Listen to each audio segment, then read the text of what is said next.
Hello friends. யோசிச்சு பாருங்க, வானத்துல இருந்து வந்த ஏலியன்கள் நம்மகிட்ட அகதிகளா வந்து சிக்கிக்கிட்டா என்ன ஆகும்? இன்னைக்கு நாம பார்க்க போறது உலகத்தையே மிரள வச்ச டிஸ்ட்ரிக்ட் 9 படத்தோட கதை. ஒரு சாதாரண மனுஷன் எப்படி ஒரு ஏலியனா மாறத் தொடங்குறாருன்னு சொல்ல போற இந்த மிரட்டலான கதையை வாங்க பார்க்கலாம். படம் 1982ஆம் ஆண்டு தென் ஆப்பிரிக்காவின் ஜோகன்னஸ்பர்க் நகரத்தில் தொடங்குகிறது. ஒரு பெரிய விண்கலம் திடீரென்று வானத்தில் வந்து நிற்கிறது. உலகமே விரண்டு போய் இதை பார்க்கிறது. ஆனால் அந்த விண்கலத்தில் இருந்து எந்தச் சத்தமும் இல்லை, எந்தத் தாக்குதலும் இல்லை. 3 மாதங்கள் வரை அது அப்படியே வானத்தில் அசையாமல் நிற்கிறது. கடைசியில் மனுஷங்களே அந்த விண்கலத்தை உடைத்து உள்ளே செல்கிறார்கள். அந்த விண்கலத்திற்குள் ஆயிரக்கணக்கான ஏலியன்கள் மிகவும் மோசமான நிலையில் இருக்கிறார்கள். அவர்கள் நம்மை தாக்க வரவில்லை, அவர்களுக்கு தலைமை தாங்க யாரும் இல்லாததால் ஒரு அகதிகள் கூட்டத்தைப் போல உதவி கேட்டு வந்திருக்கிறார்கள். அவர்களை பார்க்க ஒரு இறால் போல இருப்பதால் மக்கள் அவர்களை ரால் என்று கிண்டலாக அழைக்கத் தொடங்குகிறார்கள். இந்த ஏலியன்களை தங்க வைக்க ஜோகன்னஸ்பர்க் நகரத்திற்கு வெளியே டிஸ்ட்ரிக்ட் 9 என்ற ஒரு தனிப்பகுதியை அரசாங்கம் ஒதுக்குகிறது. ஆரம்பத்தில் உதவி செய்த மக்கள் போக போக அந்த ஏலியன்களை வெறுக்க ஆரம்பிக்கிறார்கள். 20 வருடங்களில் அந்த இடம் ஒரு பெரிய அழுக்கான குடிசை பகுதி போல மாறிப்போகிறது. ஏலியன்களுக்கும் மனுஷங்களுக்கும் இடையே வன்முறை வெடிக்கிறது. எமேன்யூ என்ற ஒரு தனியார் கம்பெனி இந்த ஏலியன்களை நிர்வகிக்கும் பொறுப்பை ஏற்கிறது. அந்த கம்பெனியில் வேலை பார்க்கும் விகஸ் என்ற அதிகாரிக்கு ஒரு பதவி உயர்வு கிடைக்கிறது.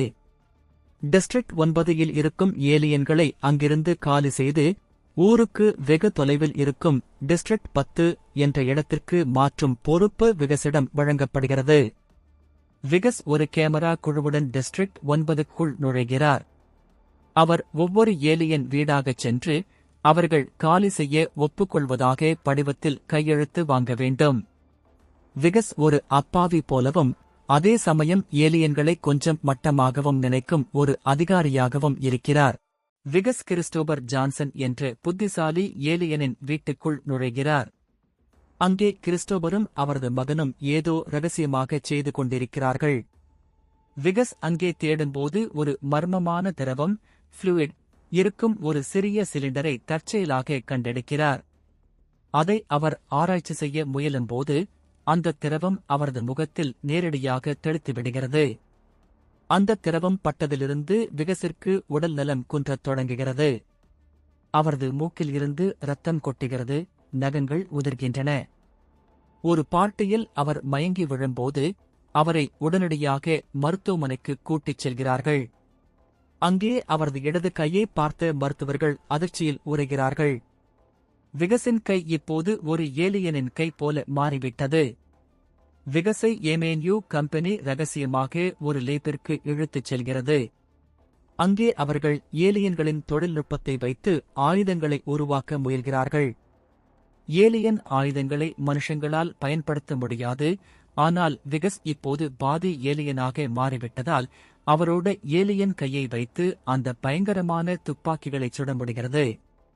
எமேன்யூ கம்பெனி விகஸை ஒரு மனுஷனாக பார்க்காமல் ஒரு லாபகரமான பொருளாக பார்க்கிறது.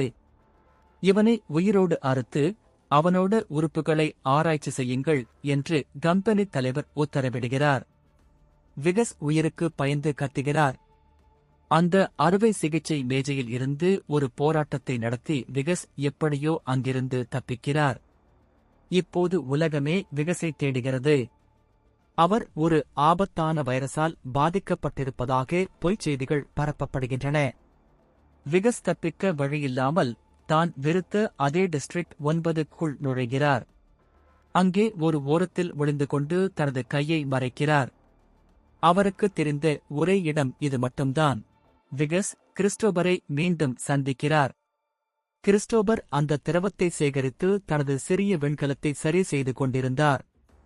அந்த திரவம் இருந்தால் நான் மெயின் விண்கலத்திற்குச் சென்று உன்னை மீண்டும் மனுஷனாக மாற்றுவேன் என்று கிறிஸ்டோபர் வாக்கு கொடுக்கிறார். ஆனால் அந்த திரவம் இப்போது எமேன்யூ ஆய்வகத்தில் இருக்கிறது. டிஸ்ட்ரிக்ட் 9 இல் ஒரு நைஜீரிய கும்பல் ஏலியன் ஆயுதங்களை சட்டவிரோதமாக வைத்திருக்கிறது. அவர்களின் தலைவன் விகஸின் ஏலியன் கையை சாப்பிட்டால் தனக்கும் ஏலியன் ஆயுதங்களை இயக்கும் சக்தி வரும் என்று நம்புகிறான். அவர்கள் விகஸை கடத்திச் சென்று அவரோட கையை வெட்ட முயல்கிறார்கள். விகஸ் அங்கே ஒரு ஏலியன் துப்பாக்கியை வைத்து அங்கிருந்து தப்பிக்கிறார். விகஸும் கிறிஸ்டோபரும் சேர்ந்து ஏமேன்யூ ஆய்வகத்திற்குள் ஊடுருவி அந்த திரவத்தை மீட்டெடுக்க திட்டமிடுகிறார்கள்.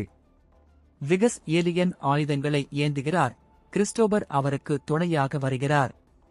இருவரும் ஆய்வகத்திற்குள் புகுந்து ஒரு பயங்கரமான தாக்குதலை நடத்துகிறார்கள். அங்கே குண்டுகள் வெடிக்கும் சத்தமும் தரையே அதிரும் ஆக்ஷனும் மிரட்டலாக இருக்கும்.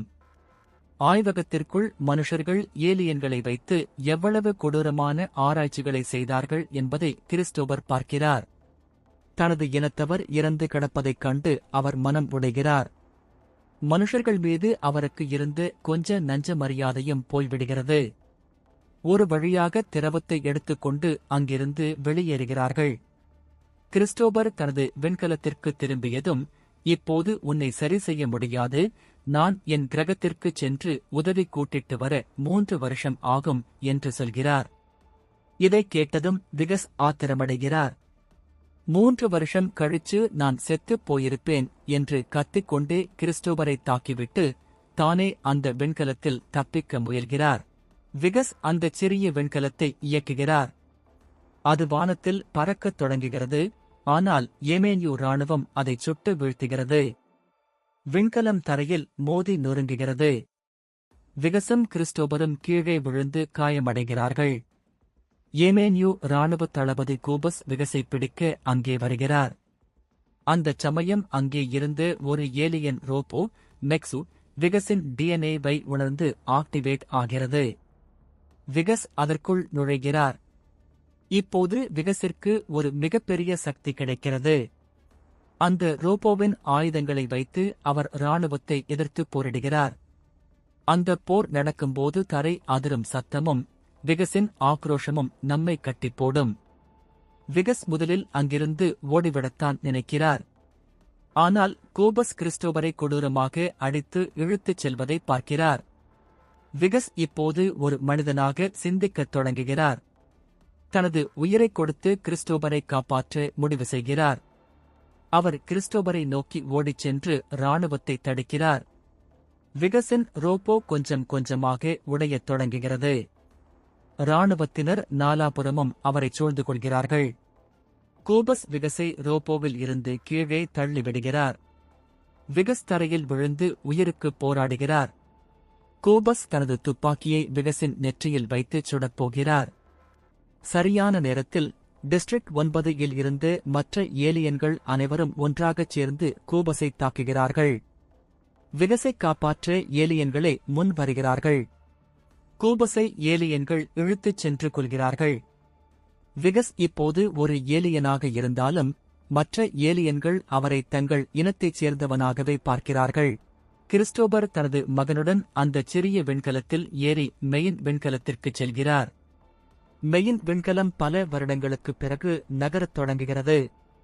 அது வானத்தில் இருந்து விண்வெளிக்கு அதிவேகமாக பறந்து செல்கிறது. நகரமே அந்த வெளிச்சத்தால் ஜொலிக்கிறது. விகஸ் கீழே இருந்து அந்த விண்கலத்தையே ஏக்கத்துடன் பார்க்கிறார். சில வாரங்கள் கழித்து விகஸை தேடி அரசாங்கம் தீவிரமாக விசாரணை செய்கிறது. ஆனால் விகஸ் காணாமல் போய்விட்டார் என்று முடிவெடுக்கிறார்கள். அவரது மனைவி டாட்டானா இன்னும் அவர் வருவார் என்று காத்துக் கொண்டிருக்கிறார். விகஸ் உயிரோடு இருப்பதாக அவர் நம்புகிறார். டாட்டானாவின் வீட்டு வாசலில் ஒரு அழகான இரும்பு பூ கிடைக்கிறது. விகஸ் ஒரு மனிதனாக இருந்தபோது இதே போன்ற ஒரு பூவை செய்திருக்கிறார். இப்போது அந்த பூவை யாரோ ஒரு ஏலியன் செய்திருப்பதைப் பார்த்து டாட்டானா ஆச்சரியப்படுகிறார். அவருக்கு தெரிகிறது அது விகஸ்தான் என்று. கடைசி காட்சியில் விகஸை முழுமையான ஏலியனாக பார்க்கிறோம். அவருக்கு மனுஷ முகமே இல்லை. அவர் ஒரு முழுமையான ரால் ஆகஸ்ட் மாறிவிட்டார். அவர் ஒரு குப்பை மேட்டில் அமர்ந்து கொண்டு இரும்புத் தகடுகளை வளைத்து தனது மனைவிக்காக அந்த பூக்களை செய்து கொண்டிருக்கிறார்.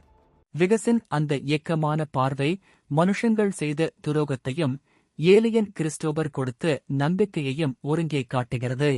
இதே மாதிரி இன்னும் நிறைய மிரட்டலான சினிமா கதைகளுக்கு please subscribe to my channel and support me. அடுத்த வீடியோல பார்ப்போம். பை.